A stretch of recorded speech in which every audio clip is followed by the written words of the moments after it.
ब्रह्म मुहूर्त में उठना चाहिए। देखो, यदि जीवन को सार्थक करना है तो जिसके शैया में लेटे हुए सूर्य भगवान का उदय हो जाता है, उसकी आयु, बुद्धि, श्री, तेज, बहुत सी बातें नष्ट हो जाती हैं। अगर आपको जीवन में चाहे लौकिक उन्नति प्राप्त करनी हो या पारलौकिक, प्रातःकालीन कम से कम सूर्य उदय होने के 2 घड़ी पहले, 24 दूनी 48 मिनट, अभी सूर्य उदय होने में 48 मिनट हैं, आपने सैया छोड़ दिया, इसके आगे सूर्य उदय होने के 48 मिनट पहले आप सैया से हट जाएं। अगर आप रात्रि में जगे हैं तो सूर्य उदय होने के 48 मिनट बाद फिर आप सो जाएं। लेकिन वो जो बीच का समय प्रातःकालीन संध्या भुवन भास्कर भगवान पधार रहे हैं, वो आप सो रहे हो, तो आपकी आयु, आपका वैभव, आपकी बुद्धि, ये सब नष्ट होने लगती है, पता नहीं चलता ना। देखो कहां तेजवान चेहरे दिखाई दे रहे हैं, खूब तो सब खा पी रहे हो, खाने पीने क्या तेज एक अलग होता है, भागवतिक तेज अलग होता है। ब्रह्म मुहूर्त में उठे, प्रभु का स्मरण किया, जो 2-4 नाम ही सही, अपने बड़े बुजुर्गों को, गुरुजनों को भावना से प्रणाम किया। पहली बात, शरीर स्वस्थ रखने के लिए गर्म जल किया, हल्का, आधा लीटर से 1 लीटर तक जल पिया, भगवत भाव अर्पित करके, वज्रासन में बैठकर। आप लोग दिनचर्या को नहीं करते हैं तो आप ब्रह्मचर्य को पचा नहीं सकते। ध्यान रखना, ब्रह्मचर्य कोई छोटी मोटी शक्ति नहीं है, उसको पचाने के लिए आपकी दिनचर्या दिव्य होनी चाहिए। फिर इसके बाद आप 5 मिनट 10 मिनट टहलिए, फिर सो जाइए। फिर जो शौचाचार की पवित्रता बताई गई उसके अनुसार आप स्नान आदि करके, पवित्र वस्त्र धारण करके, जैसे कोई महान व्यक्ति आ रहा है तो हम उसके आदर के लिए खड़े हो जाते हैं, ऐसे भुवन भास्कर पधार रहे, हाथ जोड़कर प्रणाम किया, अर्घदान किया, गुरु मंत्र जपा आदि। अब पड़े हो आप कि हम तो 2-3 बजे तक जगे हैं, ऐसा अगर आप भजन में जगे हैं तो भी सूर्योदय के समय आप उठ जाइए। आपके गुरु आवे तो क्या आप सोते रहेंगे क्या?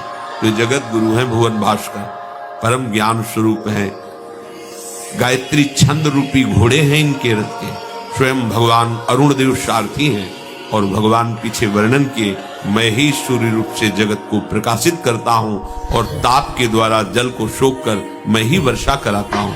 भगवान का आदर कर। जो सूर्योदय तक सोते हैं उनकी बुद्धि में भागवतिक बातें, अध्यात्म बातें आ जाए, मेरी समझ।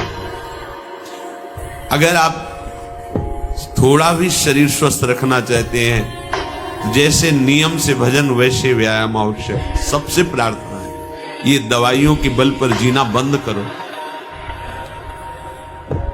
शरीर में जितनी आवश्यकता जल की है, अगर उतना नहीं जाएगा तो आपकी एसिड बनेगी, फुंसियां निकलेंगी, कब्ज बनेगा, कई परेशानी। हम साधुकों को कहते हैं, कभी कभी जैसे पूछते हैं कितना जल पिया, वो कभी तो पिया नहीं। ये शरीर है, ये एक गाड़ी है, ये कोई सच्चिदानंद नहीं है। उचित आहार, उचित जल, व्यायाम के लिए कुछ समय नहीं। और भी 10 दिन बीमार पड़ोगे, फिर देखो आप कहते हैं समय नहीं। हमने अपने बीमार स्थिति की दिनचर्या को बताया, सीतधाम की 2 बजे उठना, जो आपको बोल रहे हैं ऐसे ही दिनचर्या करते, और 45 मिनट व्यायाम। इसके बाद तुरंत प्रणाम करके वृंदावन की परिक्रमा, फिर आके श्री जी की मंगला, फिर आके 9 बजे तक गुरुदेव भगवान की सेवा में, फिर वहां से आके श्री जी का श्रृंगार, भिक्षावृत्ति आदि 12-1-2 बजे तक। कोई चाय, कोई पानी, कोई ऐसा कुछ नहीं कि बाल भोग, कुछ नहीं, था ही नहीं। जिंदगी में 100 ग्राम दूध नहीं खरीदा कि भाई हमारा दूध बन, कभी नहीं ऐसा। पर कभी ऐसा महसूस नहीं हुआ कि मैं बहुत कमजोर हूं। ब्रह्मचर्य को बचाने के लिए बहुत शरीर को क्रियाशील होने की आवश्यकता है, या तो प्राणायामों के द्वारा, आसनों के द्वारा। अब न आसन है, न प्राणायाम है, न व्यायाम है, और फिर क्या, कैसे भावना आपकी भगवत भावना बनेगी?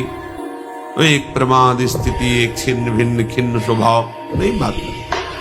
अध्यात्म का साधक जो होता है नवीन खिला हुआ कमल जैसा, मुख प्रसन्न तन तेज विराजा, रामचंद्र कर का, कोई असाध्य रोग, कोई बहुत पीड़ा, वो बात अलग है।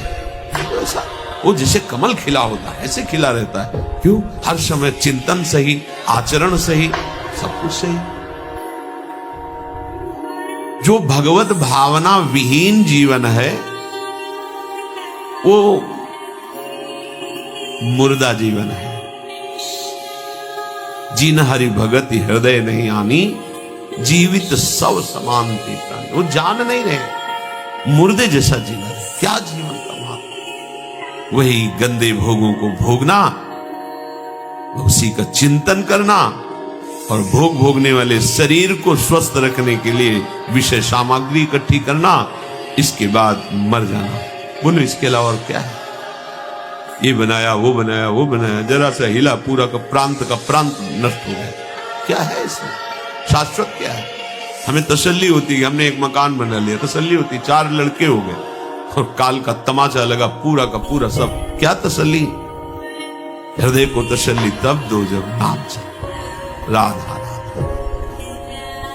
दिनचर्या ही नहीं बन पा रही है आज के इस नए समाज की, दिनचर्या ही नहीं बन पा रही, भगवत भावना ही नहीं है। देखो, अगर परिवार में रह करके आप भगवत भावना नहीं करते तो सब परिवार में रहकर आसक्त हैं और सब दुर्गति को प्राप्त होते हैं।